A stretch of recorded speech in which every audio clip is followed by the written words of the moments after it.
Bonjour Claude Roiron. Bonjour. Comment ça va? Ça va bien. Ça va bien. Ouais. On est sur votre canton, ici, le canton de Tournord. Ça bouge pas mal quand même, hein. Ça a bien changé depuis quelques années. Ah oui, depuis une quinzaine d'années, il y a quand même eu d'énormes transformations dans ces quartiers de Tournord-Ouest, et en particulier dans le quartier de l'Europe. Bon, mais là, c'est vrai que la venue du tramway, je crois, va parachever un ensemble de transformations, rénovation de l'habitat, création d'une nouvelle place, création d'une médiathèque, d'une nouvelle mairie, puis jadis d'un petit parc, etc. Et puis ça permettra, le tramway, ça permettra de mieux lier les quartiers de Tournord, c'est-à-dire ceux qui sont au nord de la Loire, au centre-ville de Tours. C'est le beffroi quand même, il a de la gueule. Oui, Il est devenu sympa. Oui, c'est un phare dans le quartier, les habitants s'y reconnaissent. Il a été relooké, modernisé, il accueille désormais la mairie annexe de Tournord. On y fait des mariages dans une très belle salle. Je crois que c'est un symbole de ce quartier et finalement c'est bien. Que devient Claude Roiron en ce moment? Parce qu'on dit ici ou là, on ne la voit plus. Enfin, ce sont les rumeurs dans la cité tourangelle. Est-ce que Claude Roiron est toujours politique ou pas? Bien sûr, je suis toujours une militante de gauche, du Parti socialiste, engagée, attentive. Bon, c'est vrai que j'ai pris un petit peu de recul et de distance ces derniers temps, mais chacun comprendra bien. Et puis j'ai repris mon travail à temps plein. Je ne l'exerce pas. Travail d'inspectrice de l'éducation nationale. Oui, inspectrice d'académie. Je l'exerce dans l'académie de Poitiers, donc ça me tient un peu éloignée au quotidien de Tours, mais je vis toujours à Tours. Je suis toujours très attentive à ce qui se fait à Tours et en Indre-et-Loire. Attentive, mais pas forcément présente au Conseil général, par exemple. Il faut faire des choix. Le Conseil général a été une période, quand je l'ai dirigé, extrêmement exaltante dans ma vie. Je pense qu'il y avait une vraie volonté de faire des choses, de s'engager, de faire bouger les lignes. Bon, c'est une période qui est, je crois, derrière moi. Et à titre personnel, ça reste un magnifique souvenir et une expérience extrêmement intéressante, même si il a fallu cautériser quelques blessures. Et justement, elles sont cautérisées, ces blessures, maintenant? Ouais. Oui, je crois. Elles sont cautérisées. C'était une extrême violence. Et en même temps, quelque part réconfortant, parce que j'ai eu beaucoup de témoignages de sympathie, y compris de personnes auxquelles je ne m'attendais pas. Oui, c'est une expérience riche, mais c'est vrai que 2011 a été pour moi une année extrêmement difficile, extrêmement pénible, il faut le dire, mais on apprend peut-être plus de ses échecs que de ses succès. Il y a une réélection ici quand même qui est large. Oui, ici 60%, oui. Voilà, de nouveaux conseillers généraux de gauche en plus lors des dernières cantonales. Et puis on vous remercie pour dire les choses gentiment, Marisol Touraine qui se présente en présidente. Oui. Oui, la candidature. Assez rare, c'est un cas assez unique en France qui me vaut au niveau national, parmi mes camarades, une vraie notoriété. Oui, mais alors justement, ça comment on le vit à ce moment-là? Est-ce que c'est une vraie déchirure? Oui, c'est une déchirure parce que la trahison des siens est toujours la blessure la plus difficile à supporter, qu'elle soit dans la vie publique, professionnelle ou personnelle. La plus grosse trahison, c'est celle de qui? De Jean Germain? Oh, je ne donne pas de nom, mais je me suis conformée au résultat du vote. Je ne sais pas si aujourd'hui il serait le même d'ailleurs, parce que je vois que pendant 1 an et demi, le Conseil général a assez peu progressé et qu'il y a un certain nombre d'actions qui même ont été revues, redimensionnées, parfois par esprit de sectarisme à mon encontre. Mais bon, voilà, il faut accepter les choses. Il ne fallait pas transformer le Conseil général en bataille comme on voit à l'UMP aujourd'hui. Je crois que l'intérêt des Tourangeaux devait prévaloir, au-delà des ambitions personnelles. Maintenant, j'attends qu'on propose des politiques nouvelles, innovantes, audacieuses et aussi concrètes et efficaces que celles que nous avions mises en place. Et là, aujourd'hui, c'est pas le cas. C'est quoi? C'est la gestion de Marisol Touraine? Très honnêtement, je crois pouvoir dire que, quel que soit le talent de Marisol Touraine, et je souhaite qu'elle réussisse comme ministre du gouvernement Hérault, bien évidemment, je crois que le Conseil général et le département d'Indre-et-Loire n'étaient pas sa première préoccupation. Pour la suite, nous verrons. D'après ce que je vois, les choses sont plutôt un peu plan-plan, et moi je ne suis pas très plan-plan, je suis pour que les choses avancent. Est-ce qu'il n'y a pas eu quelques erreurs de votre côté? Oui, sans doute qu'il y a eu peut-être dans la méthode un peu de vigueur, mais on n'est pas là pour faire plaisir à ses collègues, on est là quand on a des responsabilités pour agir pour les habitants. Voilà, je ne suis pas du tout dans la notabilité, je me moque complètement de la notabilité. Moi, je fais de la politique, je me suis engagée dans la vie publique pour agir au quotidien. Jean Germain, c'est encore un ami? Jean Germain, c'est le maire de la ville de Tours. La ville où je réside, il est le maire puisque je suis adjointe et je considère que c'est un très bon maire pour la ville de Tours. Je n'en dirai pas plus, pour le reste, ça m'appartient à moi et à moi seule. Il n'y a pas eu de personnalisation du pouvoir au Conseil général? Pas du tout. Pas du tout? Pas du tout. Moi, je pense qu'il faut un chef. Dans une équipe, il faut un chef. Un chef, ce n'est pas nécessairement l'autoritarisme, l'injustice, mais c'est indiquer la voie, soutenir son équipe, bien évidemment, ce que j'ai fait. Quand on a des responsabilités, il faut les assumer. Moi, j'ai jamais été du genre à me cacher derrière mon petit doigt pour exercer les responsabilités que l'on m'avait confiées. J'ai cet aspect à la fois peut-être un peu raide, dit-on, sans doute très rigoureux, parce que je suis une fille d'instituteur, je suis moi-même dans l'éducation nationale, ça donne une certaine rigueur mentale.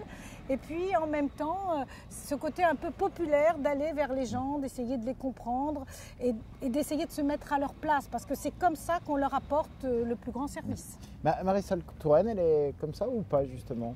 Je ne me permets pas de la juger, mais comme vous avez pu le voir, nous avons des personnalités tout à fait différentes. Nous ne venons pas du même monde, disons-le. Elle a ses qualités, elle a ses compétences, ce ne sont pas les miennes. Moi, je ne suis pas une héritière, je me suis faite au jour le jour, voilà, donc j'ai ma personnalité, c'est tout. L'avenir de Claude Roiron, il est où? Il est là, au Beffroi, il est au Conseil général, il est à Paris ou... Je ne sais pas, je ne me pose pas cette question, je vis au jour le jour. Aujourd'hui, je suis délivrée d'une certaine forme de pression qui pesait sur moi. J'ai encore la possibilité de faire un certain nombre de choix. Je continue à exercer mes mandats. Je le fais peut-être avec un peu moins de présence qu'avant, mais l'engagement est intact. Je ne souhaitais pas retourner au bureau national du Parti socialiste. J'y suis. On est très peu nombreux, 50 socialistes en France, donc c'est un honneur. Hein.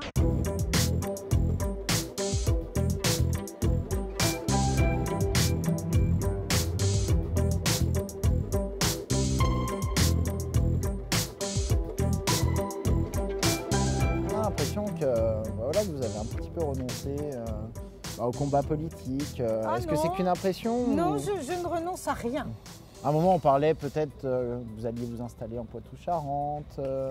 Vous savez, en Poitou-Charentes, j'y suis un peu installée puisque je n'ai jamais fait mystère qu'une partie de ma famille était d'origine rochelaise et que j'y ai passé tous les étés de ma vie à La Rochelle. Donc, j'aime cette région, bien évidemment. J'y travaille puisque pour des raisons professionnelles, je ne pouvais pas exercer dans notre académie Orléans-Tours et Poitiers me semblait la plus proche de mon domicile, de Tours-Nord, où je réside bien évidemment toujours. Voilà, il se peut que je retourne travailler à Paris à un moment ou à un autre. Alors, on va quitter Tours-Nord et on va descendre dans le centre de Tours. Oui, tout à fait. On va aller dans un restaurant, vous nous direz pourquoi on va particulièrement dans ce restaurant.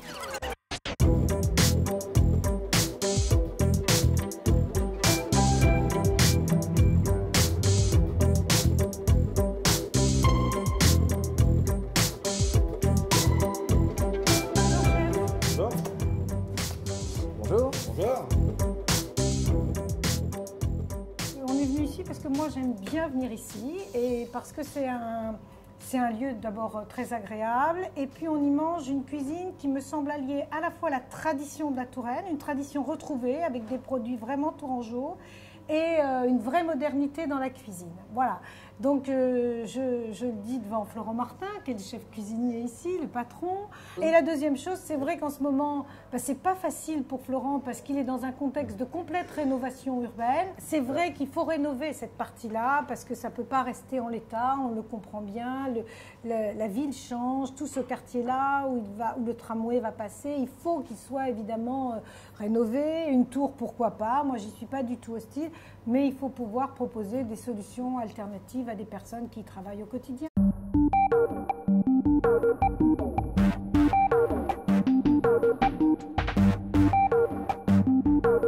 Vous êtes fabusienne?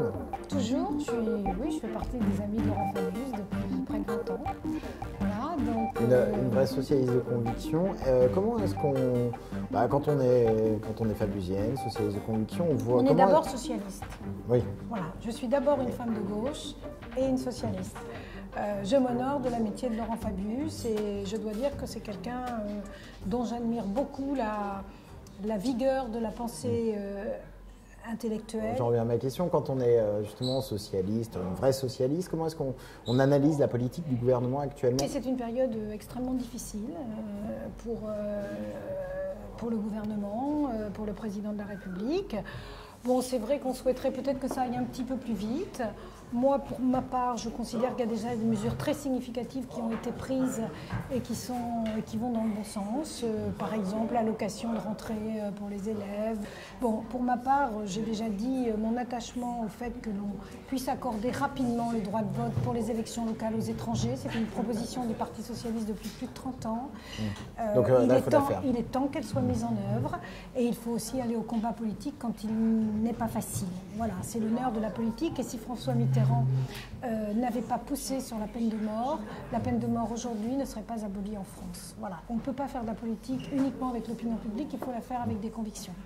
Maintenant, je pense qu'il y a des mesures très intéressantes aussi en point de vue économique, la Banque publique d'investissement. Qui était le dispositif OSEO qui existait juste Non, qui est un dispositif amélioré. Moi, je suis assez sensible au fait qu'il faut retrouver une culture plus partagée sur le domaine de l'entreprise, parce qu'on est dans une culture beaucoup trop séparée entre les salariés et le patronat. Le ministre du redressement productif, il a son franc-parler. Est-ce que c'est vraiment productif, justement? Et je crois qu'il incarne ce que je viens de dire, c'est-à-dire le fait que l'État, la puissance publique, ne peut pas se désintéresser de la politique industrielle, de la réindustrialisation de la France. Je crois qu'il porte ce message-là. Il le porte à sa façon, avec son franc-parler, avec son audace, il faut le dire. C'est quelqu'un que je connais bien et que j'estime beaucoup. J'espère que ça va produire des résultats et je pense que ça en produira. Vous trouvez peut-être une proximité avec Arnaud Montebourg? Oui, on se connaît très bien et je l'apprécie. C'est quelqu'un qui est capable de faire bouger les lignes, de dire des choses. Voilà, donc oui, je l'apprécie. Proximité de caractère peut-être? Est-ce qu'au niveau de... Je ne sais pas. De votre vie privée, il y a peut-être un lien à faire ou pas? Je ne sais pas. Pour ma part, je suis mariée, ouvertement mariée. Je forme des vœux avec un journaliste pour que mon mari n'annonce pas publiquement sa séparation avec moi, puisque nous sommes un couple qui vivons très heureux. C'est pas toujours facile d'être politique et journaliste. Voilà, oui, c'est sans doute ni facile, ça n'a pas été facile pour lui, hein, je le reconnais, mais je crois que l'essentiel c'est que deux personnes s'apprécient. C'est pas toujours facile de trouver quelqu'un qui vous comprenne et avec qui on puisse vraiment partager des choses. Moi j'ai cette chance. Il est journaliste, c'est comme ça, mais il aurait pu avoir un tout autre métier. Je souhaite que ça dure le plus longtemps possible.